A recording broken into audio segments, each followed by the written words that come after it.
Alô, amigos! É uma semana que não tem jogos pelo Campeonato Brasileiro, mas tem pela Sul-Americana e pela Libertadores. E tem que ficar com um olho no peixe e o outro no gato. É o caso do Internacional, como foi ontem o caso do Grêmio. O Grêmio ontem estava no bico do Godoy Cruz contra o Luquenho, e hoje o Inter fica no bico do Bahia contra o Nacional do Uruguai. No caso do Grêmio, tem um só que classifica direto. O outro vai disputar um mata-mata com um dos terceiros colocados da Libertadores. Aí são mais 2 jogos, viagem, mais um estresse, mais um calendário apertado do que já está. Mas ontem o Godoy Cruz ganhou por 1-0, jogando fora, e foi para 10 pontos. O Grêmio tem 7.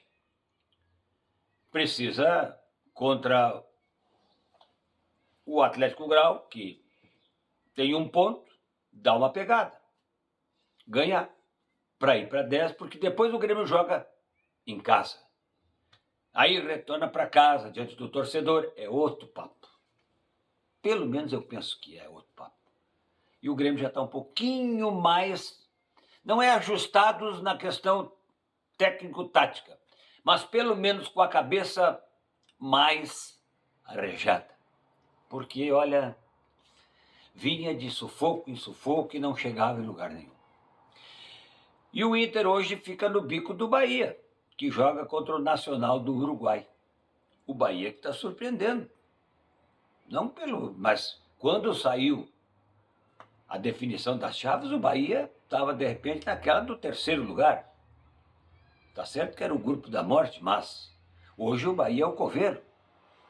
Está passando por cima de todo mundo. E se vencer hoje, aí sim caminha praticamente vaga para a próxima fase.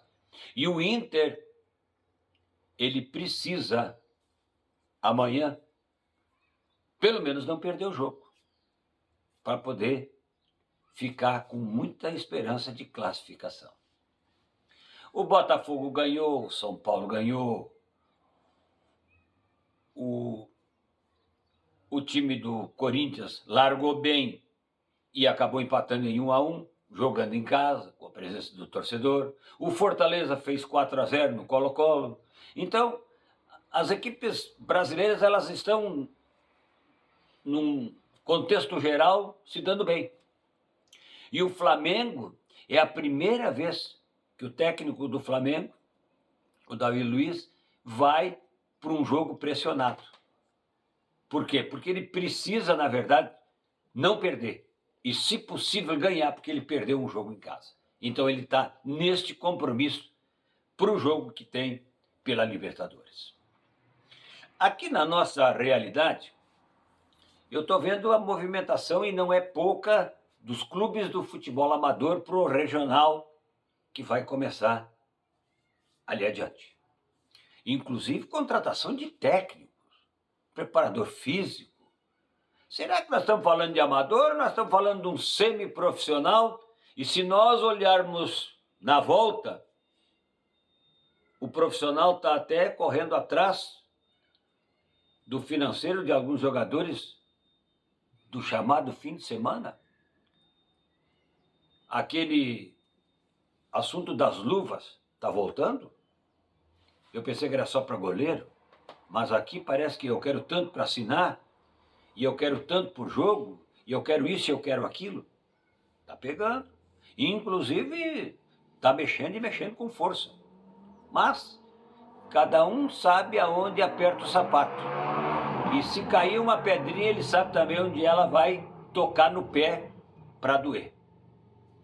Eu acho que os investimentos, eles devem ser feitos.